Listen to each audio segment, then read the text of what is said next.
Welcome to What is Going for new thought from the edge of Each week on Time's flagship radio show, veteran broadcaster, author, and media consultant Sandy Sedgbeer conducts thought-provoking interviews with inspirational authors, artists, musicians, scientists, speakers, and filmmakers who are working at the point where spirituality and science meet consciousness at the very edge of Here is your host, Sandy Sedgbeer. Hello. We humans are fascinated by our dreams, where we go, who we meet, what we do, and the purpose and meaning of dreaming. But what if there was something more to our dreams than we ever imagined? What if they could literally alter our lives by revealing our untapped capacities for prophecy, clairvoyance, clairaudience, materialization, spontaneous healing, and a state of oneness with all creation? Christina Donnell, PhD, is a mystic, a spiritual teacher, and an author who studied Eastern traditions and the shamanic energy practices of the Qu'ero Indians of Peru for nearly 30 years, yes, nearly 30 years. A clinical psychologist, she's the founding director of Winds of Change Association, a Minneapolis-based educational organization offering programs that support humanity's evolving consciousness. And she's also the author of 2 multi-award-winning books, Encounters with Living Language, Surrendering to the Power of Words, and Transcendent Dreaming, Stepping into Our Human Potential, in which she chronicles her radical spiritual awakening through a form of dreaming that expands consciousness. Christina Donnell, welcome. Thank you, Sandy. It's lovely to have a cup of tea and be with you once again. So, are you drinking tea right there? I'm drinking tea right now. Okay, I'm drinking water. I have water as well, so we're good. So, Christina, you've said that you came into this world as a dreamer. When you were small, you couldn't wait to go to bed at night because in your dreams, you could fly with great skill. That would be a truth. And I still, to this day, 60 years later, plus some, still can fly in my dreams. But yes, I came into the world probably out of the womb with a mystical temperament and as a lucid dreamer, and what I have come to call, that I think it is expanded beyond lucid dreaming, transcendent dreaming, where can merge into and be participatory in an experience in the dream time and fully have recollection of it and awaken the next day. And I was doing that at 5 or 6 years old, didn't know it was not the norm. Yeah. I mean, at the age of 7, you actually wrote your first book, didn't you? I did, on African-American spirituals. And all of that based on dreams you had of sitting on an African lady's lap. Yes. You know, I grew up in the 60s during the civil rights movement and in Detroit. My father was a cop. And I recall going to parking lots with the wives and the husbands were putting on riot gear, and the wives were anxious, and I could feel the anxiety in my mother. And yet every night I would go to bed and I would sit in an African-American woman's lap, and she would sing these extraordinary, exquisite spirituals that would just ring through my body. And it felt as though nothing was more exquisite than that. And I couldn't wait to return to my dreaming. That was my first 5, 6, 7 years on the planet. Were you considered an unusual child? No, I wasn't. I grew up in an all-American family, and a brother 3 years older and a brother 3 years younger, and we were all athletes, and I didn't share my dreaming. I just thought it was normal until I wrote my first book, and then the teachers and my parents are like, "How do you know all of these things?" And I'm like, "I don't know." At night, I hear someone singing them. Amazing. So can you explain to us the difference between lucid dreaming and transcendent dreaming? You said, that we actually participate in a different way in a transcendent dream, but it's very hard to get our heads around. It is, and it's very hard to language actually because it's the quantum realm where language becomes kind of ineffable. But I always do my best to try. Lucid dreaming, you have a regular dream where you are just asleep and you're witnessing your dream.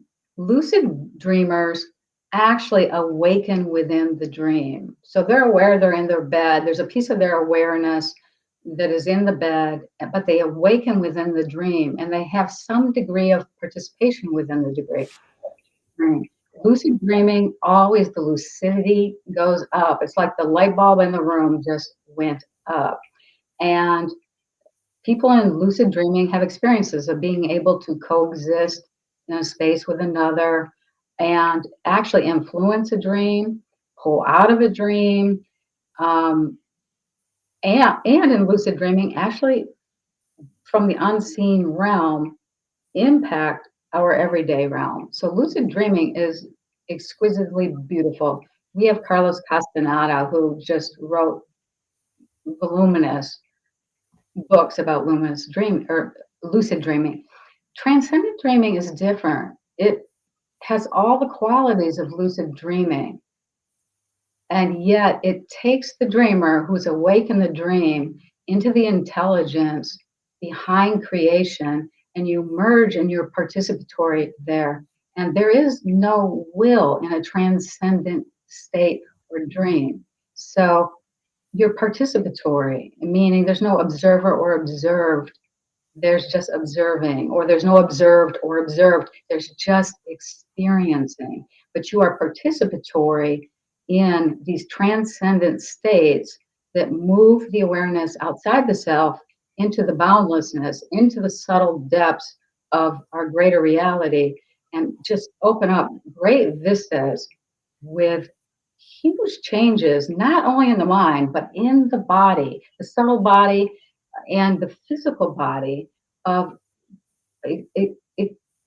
speeding up, slowing down, contraction, expansion, and then you're out of linear time, you're out of succession, you're into past, present, and future simultaneously, and your awareness can be in multiple places at once. But the signature behind transcendent dreaming is that you come home to the original dreaming, the original source, the original creation underneath form, the unseen that is making its way into manifesting form. Is okay? Is lucid dreaming a prerequisite for transcendent dreaming? Oh, that's you, Sandy. You always ask beautiful questions. What they have in common is you must awaken within a dream. So you must have enough energy that there's a piece of your awareness awake at night while participating in the dreaming itself. They have that in common. But where they shift is that transcendent dreaming, there is a dissolution of the self, of awareness being centered to a self. It dissolves into this expanded boundlessness, which it becomes participatory. And that is the difference between lucid dreaming and transcendent dreaming.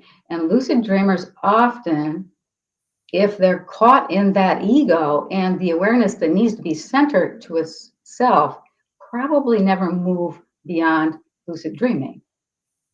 That is, to me, the signature difference between the two. Yeah. So you write in your book, sometimes dreams entirely alter the course of a life. And you had such an experience when you were 28 and you actually witnessed your father's final living moments. Was that the first life-altering dream you ever had? Well, it probably not. But it was the most impactful because it was my father. And it came at a time where I just finished my PhD. I was the director of an anxiety disorders clinic at a major trauma one hospital. So I was really in my pragmatic, scientific self. But I'd always been this mystical temperament and this dreamer. of which I just thought was probably lucid dreaming until this experience. And in that dream, my father had ALS and he was likely to die within 6 months. But in the dream, I am absolutely witnessing him at the family car, taking all the grandchildren's toys out of the car, getting in the car, going down to the country store, telling the guy that he knew for 30 years how much he loved him, buying a Mountain Dew. These dreams, they're so lucid, they never leave you. Getting back in his car, going into town, coming onto a country road, and then eventually driving full speed into a very large oak tree, of which he died instantaneously. And in the dream, as that happened, of course, in lucid dreaming, things slow down, they speed up, they expand, they contract. But I was suddenly participatory and present with my father in this expanded state outside of his body, but in communion with him, just witnessing what had just happened. And I spun out of the dream after that. And of course, awoke and had to go to work at 8 o'clock and just assumed that was a dream to let me know that my father's death would be in the next 6 months. But 2 days later, I'm at work and one of the administrators comes to me and lets me know that my father has died in an automobile accident. And long story short, I go home. I'm with my brothers and sisters, brothers. I have no sisters, mothers. And we're sitting at the table. And my little brother says, "I'm so glad you didn't have to see the body, but would you like me to tell you about it?" And I'm like, "No, I noticed his jaw was really like disfigured." And that didn't even alert my brother, nor did it alert me at the time. And then my mother pulled out from his personal effects the family photo that I had seen in the dream as part of his preparation for what I think is suicide. My brothers actually, to this day, don't think it was a suicide, which just confirmed every single detail of the dream. And it gave me pause at that time in my life to go, wow, whatever this is, it's prophetic, it's clairvoyant, it can be in multiple places at once, it's transcendent. And it really began my exploration intellectually, because it's something I've been doing for a long time, of what are these states and what is really happening here. Did that dream give you some kind of comfort? Absolutely.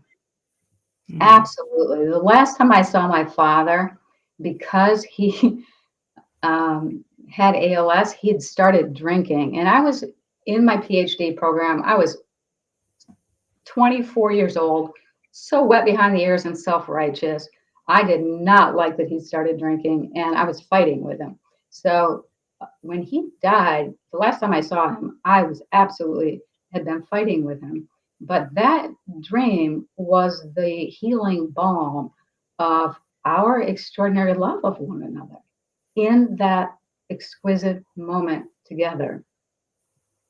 Did you question, why you had that dream? Or, did you know that you had kind of moved on into having some kind of ability that was, that you hadn't known before that you had? No, not at the time, because I was a wet behind the ear new 24-year-old who was the director of a clinic, and I was seeing PhD students from the U and an adjunct professor. So I was so in my linear, logical mind that my mystical temperament that had always ran through my life, that continued to run through. And then, of course, later it just amped up. It was only when it amped up and I started cutting back and receding from our linear world that I started asking the questions of, what are these states? and where are they coming from? And they're here obviously for a reason, because I'm pretty pragmatic and I'm not crazy. Well, after that, I mean, you spent 30 years working with and training with the Qu'ero people in the Andes, and you also were, a very experienced Zen meditator. So I would imagine that there was a preparation within all of that was taking place within you, because in 1996 you had another dream, and this is way beyond anything I've ever heard before. Will you share that with us? Which dream was that? Remind me. The dream that lasted for 36 hours. I do remember that dream. Was it the jaguar dream? I think it was. I know my jaw dropped when I read about this, and you missed a full day of work, a dinner engagement, a friend came by because you hadn't answered the phone. I mean, she must have thought you were in a coma or something. Absolutely. Thank goodness the police hadn't come by, right? Yeah. I would have been in a mental health institution. Yes. So in 1996, so I am already with the Qu'ero Indians. And by the way, even the reason I met the Qu'ero came from a transcendent dream. So I did not seek them out. The dreaming, to some extent, sought me out. And what I think is really important for this interview is the understanding at the soul level, there is a tapestry that is woven that is beyond us that we'll never understand. It's part of the mystery. So it's just, it simply is. And my life may be a signature of to remember that. But at the time, I'm at the height of my martial arts. I'm competing internationally. I'm on the national team. And I'm also now immersed with the Qu'ero Indians. The Qu'ero Indians have a great reverence for the jaguar.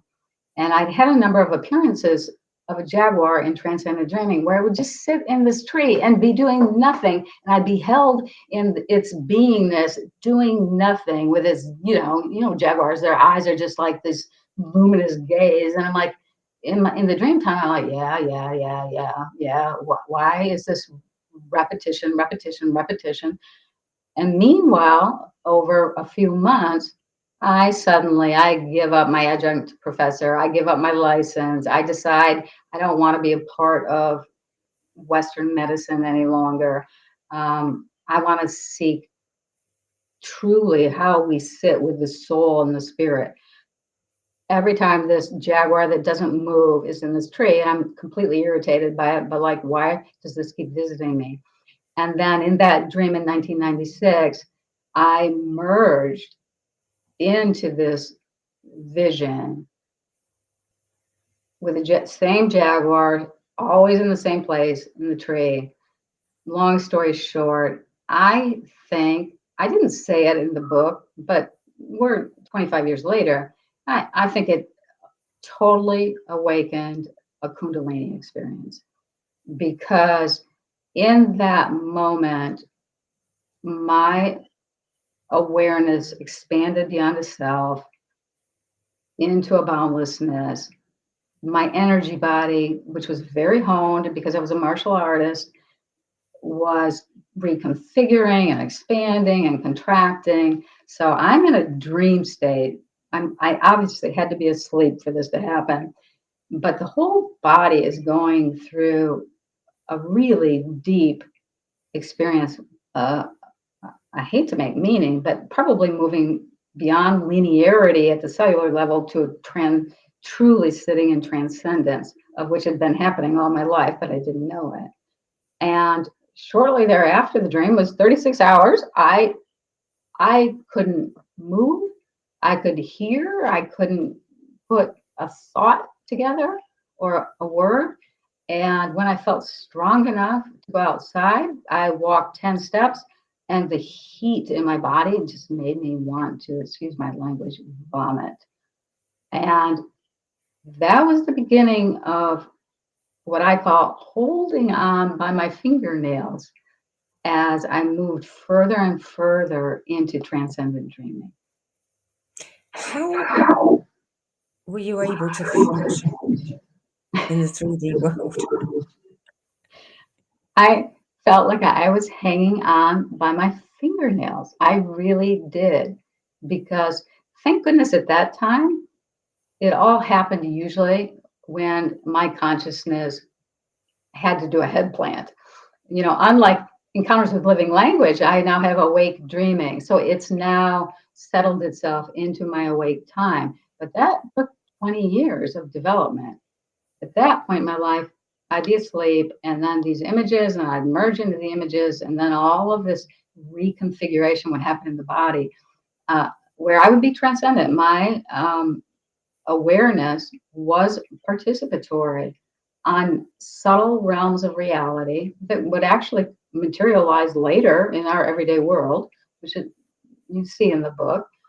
But there was no I or me or will available. I was a participatory in the intelligence underneath the creation.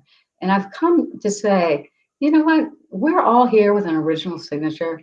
Obviously, my original signature is I'm a womb for the unseen to come into the manifest world, to find its way. And I've learned over 20 years how to be in relationship to that and not hang on by my fingernails, but actually walk in both worlds, which is really just two different languages, but it's also way more than that. Yeah. And it must have been, I don't know if you're getting feedback, but I'm hearing some feedback, so I hope you can understand me. I'm not. It would have been scary, very scary. I mean, if you said that during that time you began to have experiences of simultaneously lying in bed and walking around downstairs, by location. Yes. People were seeing you, clients were seeing you at the end of their bed, but you're in bed. You're in Yes. bed. All of these strange things happening. Was there a period where you really thought that you were losing it? That, that you were going insane? I go back to, I grew up in a family that, and thank goodness, that was just so pragmatic and also gifted athletically and physically. All of my brothers, my two brothers and myself, very, very gifted. I was a Division I athlete. I was competing. So I think it prepared me not to feel insane, along with, I had a PhD by 24, so I'm highly mental and pragmatic.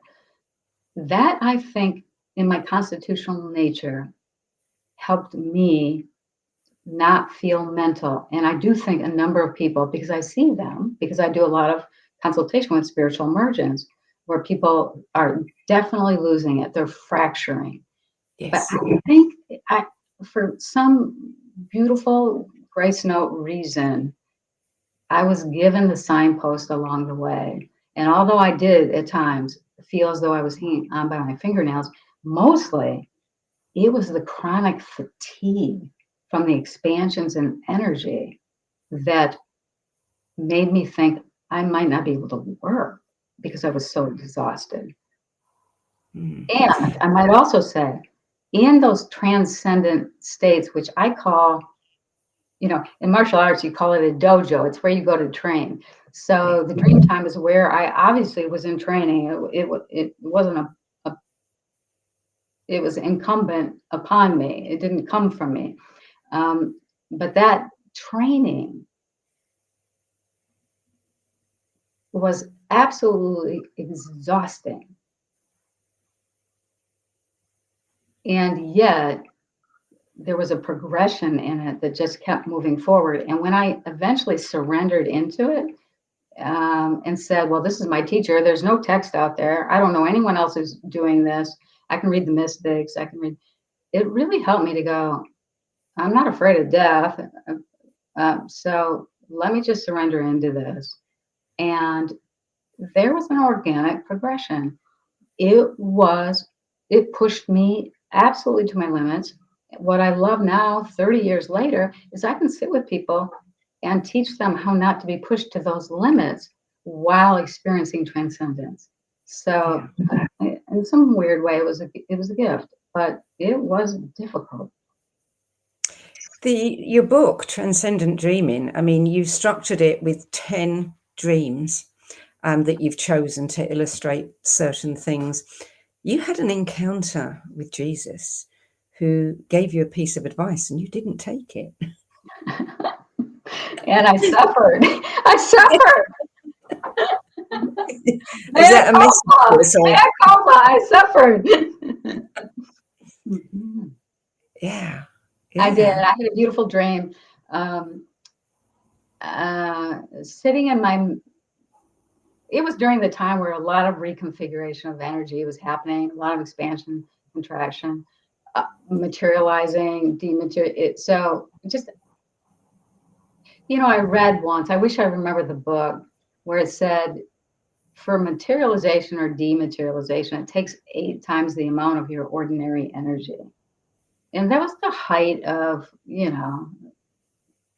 I sure hope that was the height of my time on the planet, and that was happening. And so I remember I went into my meditation room because I'd been doing a lot of reconfiguration. Went in there to meditate and had a moment with immature bald eagle in the tree glaring at me in the meditation. So now I'm already transcendent. I'm merging into this experience, and all of a sudden it comes down, flying right at me, and I turn because I think it's coming here. I turn and it hits me right in the back behind my heart, and then I get this full transcendent experience of my consciousness once again. It's not centered to a self.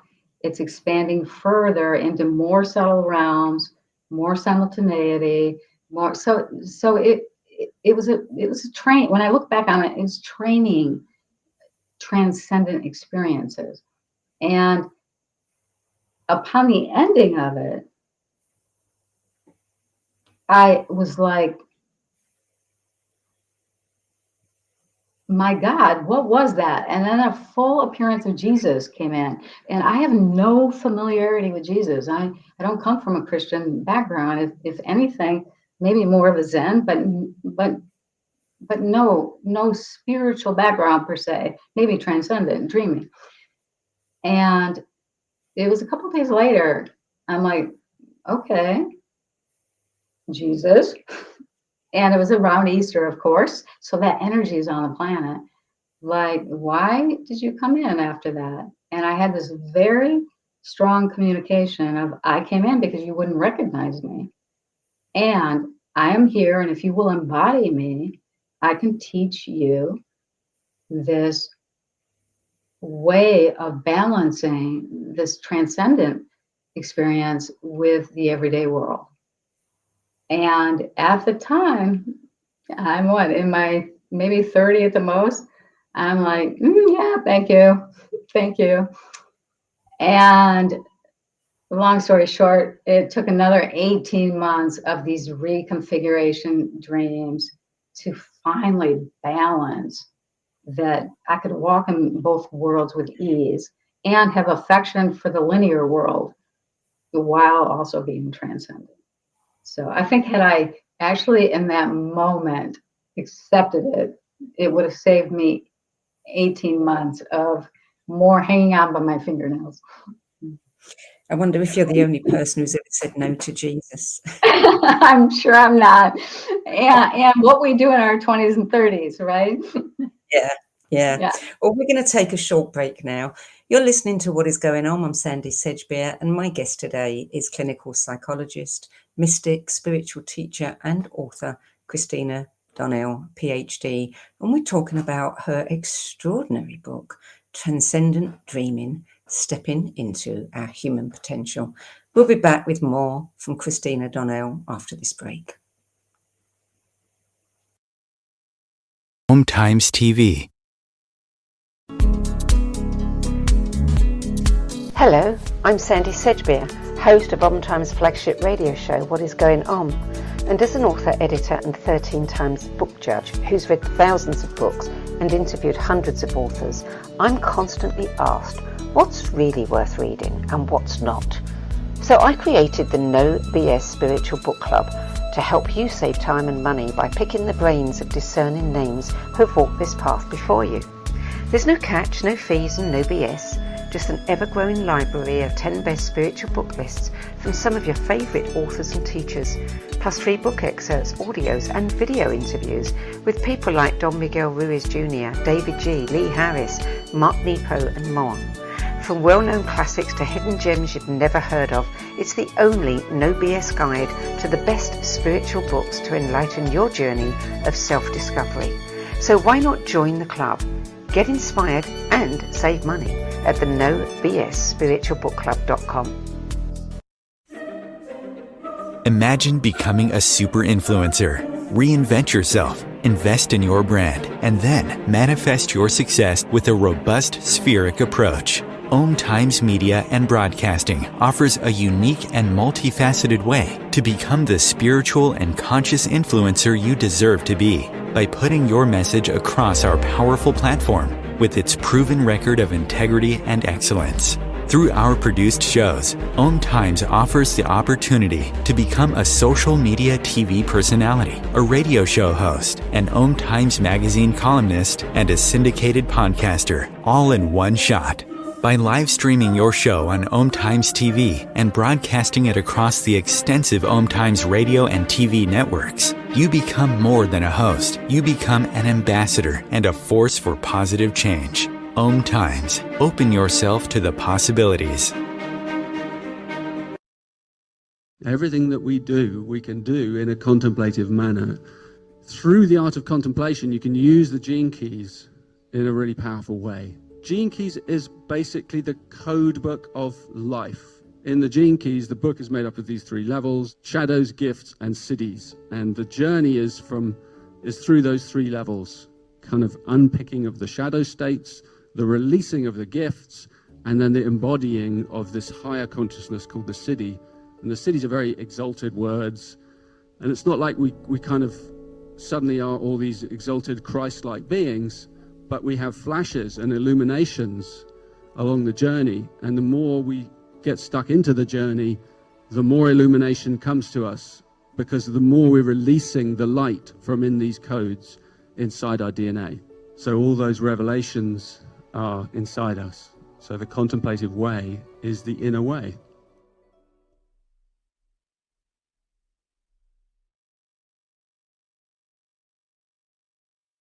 There are 16 million children struggling with hunger in America. That's 1 in 5 daughters, sons, neighbors, and classmates who don't know where their next meal is coming from. Yet billions of pounds of good food go to waste every year. It's time we do something about it. Feeding America is a nationwide network of food banks that helps provide meals to millions of kids and families in need. Visit feedingamerica.org to help them feed even more. Together, we can solve hunger. Together, we're feeding America. Welcome back. Christina Donnell, one of your dreams, one of your chapters, Piercing the Illusion of Time and Space, you relate a couple of stories of dream scenes that manifested some years later in life. You didn't have a clue who these people were in your dreams, but later on, you actually met those people. Tell us a little bit about those kinds of dreams and what did you take from them? Mm-hmm.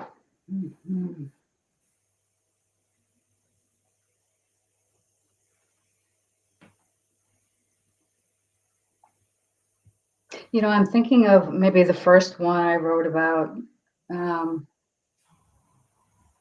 the Transcendent Dream, Awake Within a Dream. I'm watching a motorcycle going around a curve. It has a man and a woman, both without helmets on it, and it crashes. And the man tumbles off, and then in the dream, it slows down, and my awareness reconfigures into a pair of hands, of which I'm like as she's flying through the air, my hands are holding her head until she hits the pavement. And they're there in the dream time until emergency vehicles come on the scene. And then my hands evaporate and then I evaporate from the dream. I don't think anything of it. You know, I'm a transcendent dreamer. I have a lot of dreams. But many years later, actually when I was writing Transcendent Dreaming, I had a colleague come up to me and say, Christina, I really want to refer someone to you for one of your shamanic teachings, but she's a fundamental Christian. I don't know if she'll come. She said, but she described an extraordinary experience. And she, of course, described to the psychologist, which she was searching for the answer for, that she'd had this motorcycle accident. Her partner had died, and she'd felt a set of spirit hands guiding her onto the pavement, which she too also knew dissolved upon emergency vehicles coming, of which in the moment, my colleague and I are just having lunch. But I am writing Transcendent Dreaming at the time. So this is the beauty of, you start to see how the source and manifestation, there's a harmony that has a chord and an overchord that's just always in song or singing. I mean, that moment didn't need to happen. And interestingly, she never came, you know, and thank goodness in some ways she didn't. I don't know how I would explain something like that. It wasn't me. It was the dreaming. It was the unseen manifesting for all its mysterious reasons. But I've had a number of dreams that I have the transcendent dream, and then years later, or 2 days later, or a week later, they unfold in the manifestation. So they are a part of being participatory in an energy that is unseen, that is outside of space and time, past, present, and future, that is influencing the manifestation. And that's why I wrote Transcendent Dreaming, to show that these states, which, Sandy, I believe we are all in at night. We just we're not awake dreamers, so we don't know we're having the experience. But I think the human consciousness is a part of this grand symphony and song in the manifestation and the mystery of which the linear mind cannot make meaning. And, you know, I had another one where I'm at a beach and I'm apparently in Vietnam. It's all Vietnamese around me. It's a family. I'm entering transcendently because I'm in that period, that 18-month period where I didn't meet Jesus. So I'm having to reconfigure, be in the experience of all these people. And all of a sudden, a 6-year-old is drowning. And everyone's screaming. Nobody is going in. And honestly, I like run in to save the 6-year-old in the dream time. Dream. And I am not a strong swimmer. I am like lead in water. So that wouldn't even be something I would ever do. But she's saved and the dream spins out. And again, 8 years later, I get somebody from another state. I want to refer someone to you. It's sensitive. She and her husband want to have an abortion that is natural by somebody mystical. I'm like, well, I don't really do that, but I'm open to seeing them.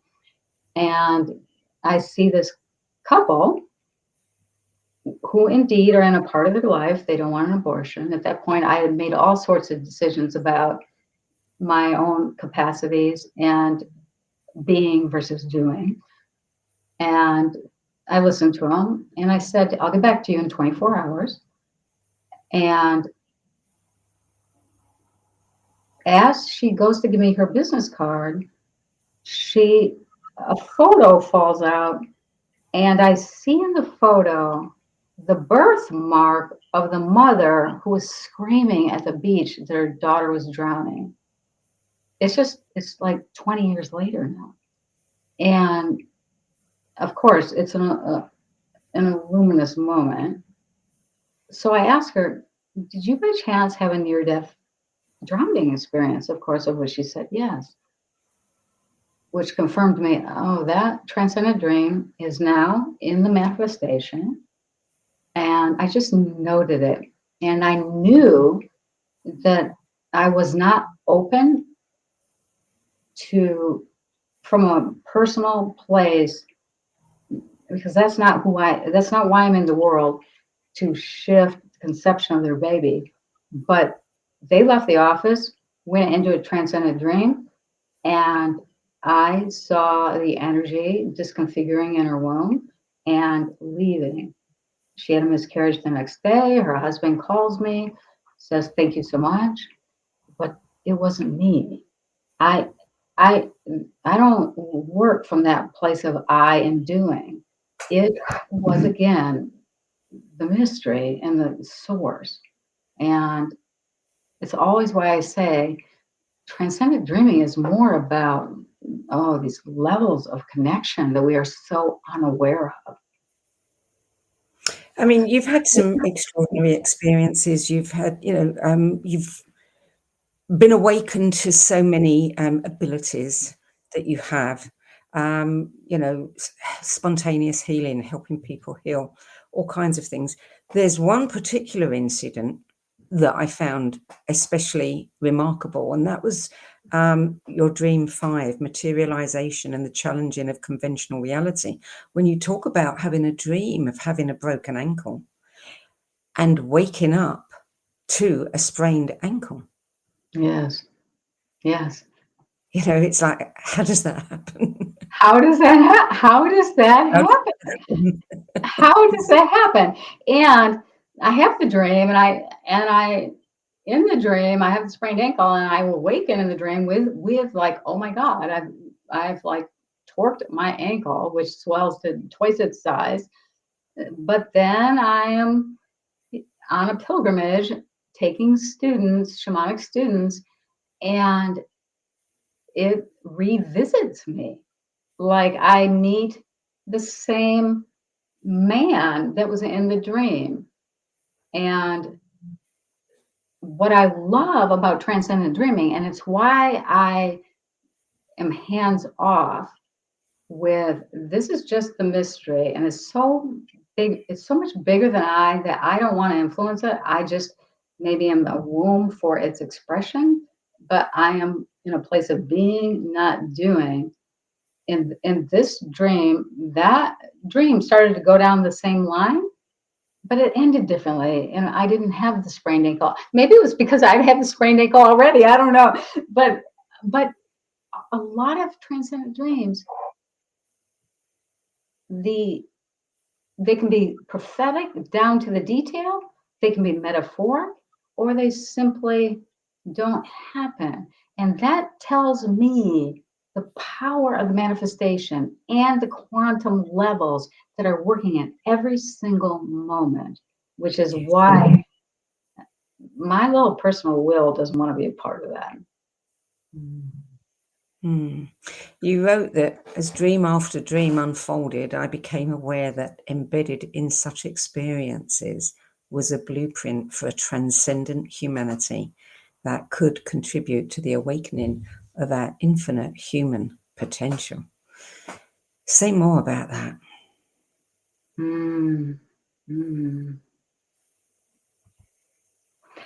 The first several years the book was out, everyone was about, well, how do you do that? How to, just like in the spiritual industry, like, well, how do you awaken? How do I pursue this? But of course, this is beyond the personal will of awakening. So I never from the beginning professed to know how to. Turn down publishers because they wanted a how-to, because I don't know the how-to. I was born, and it's part of my original signature and how I am in relationship to the planet.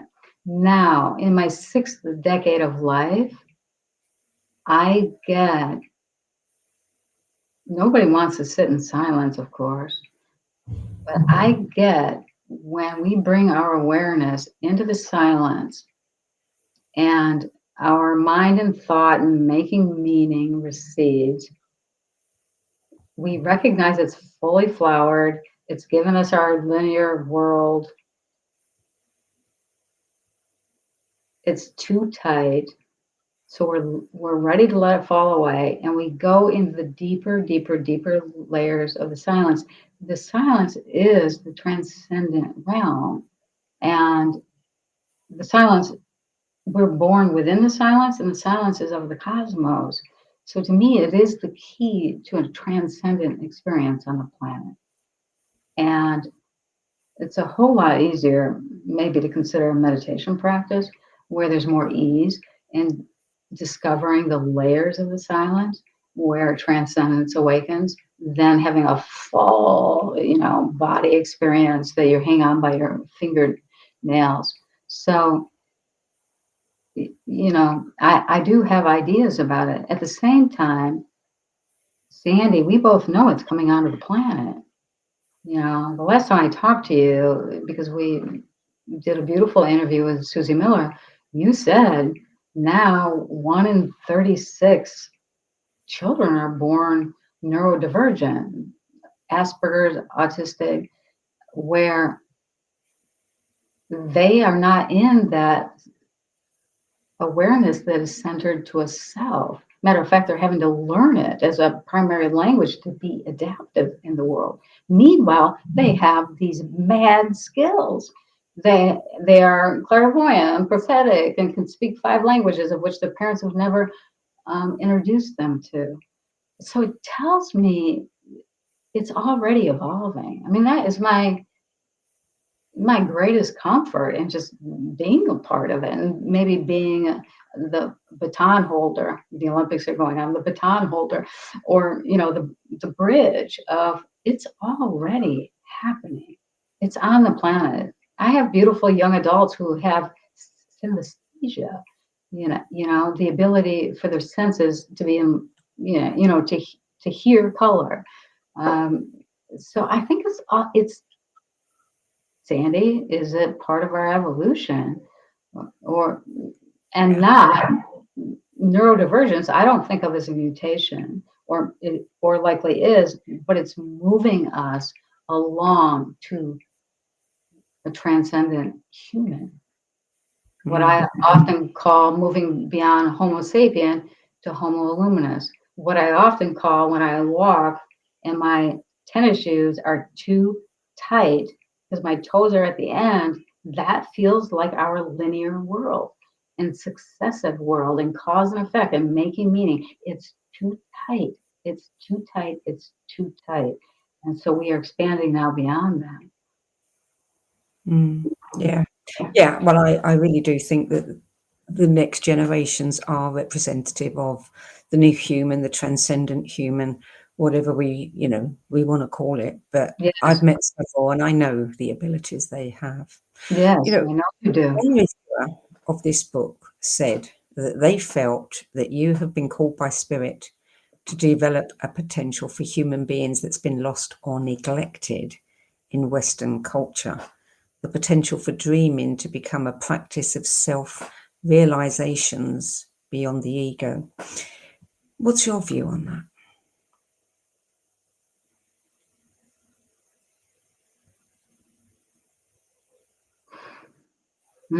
You always ask beautiful questions. I, from day one, have said I could never teach transcendent dreaming. I'm not even interested in teaching it. I feel like it's more important for me to say, my goodness, we have these transcendent states that are available to us, and look at what they show us. But I'm not the teacher of that. There are other teachers who are here to do that.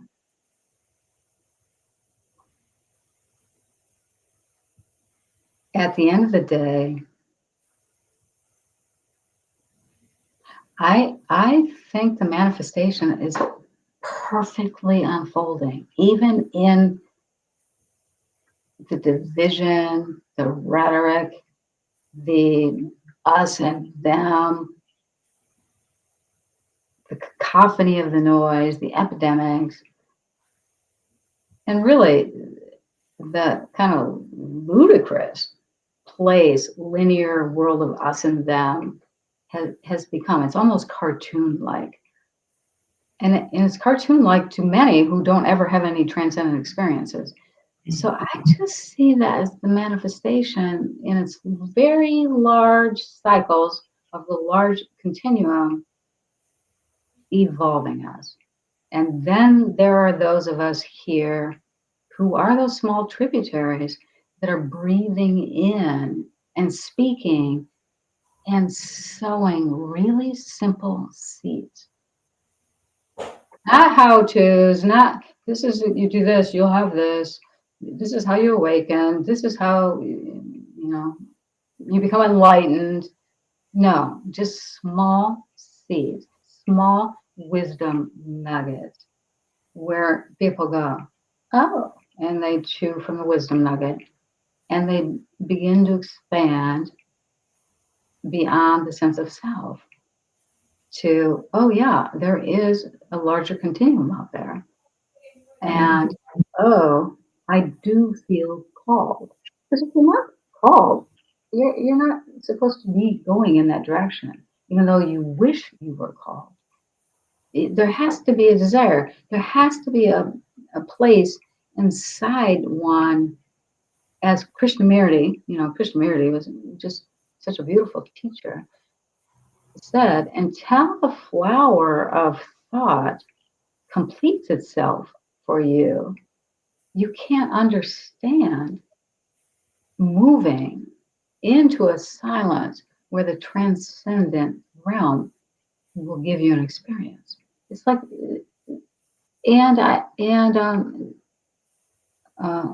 Cherie Arabando said the same thing. Until you leave the old world, you can't experience the new world. Like you can't wish for the new world, but stay in the old world. You have to be really kind of satiated with your old world and then become very curious and get wisdom nuggets where teachers are sowing seeds. And I think I sow seeds. And you've said this, you know that your dream states interlinked with and influenced events in the real world. And this is one way, that we can influence how the future unfolds. Yes, and here's the paradox. Without knowing, we are doing that because it's not a willful act. It doesn't come from doing. It comes from being participatory with the intelligence behind the creation, of which has been unfolding for millions of years, and falling into that embrace versus our very tight doing, gotta make a better world, gotta make a better world, gotta make a better world. That is not how it happens.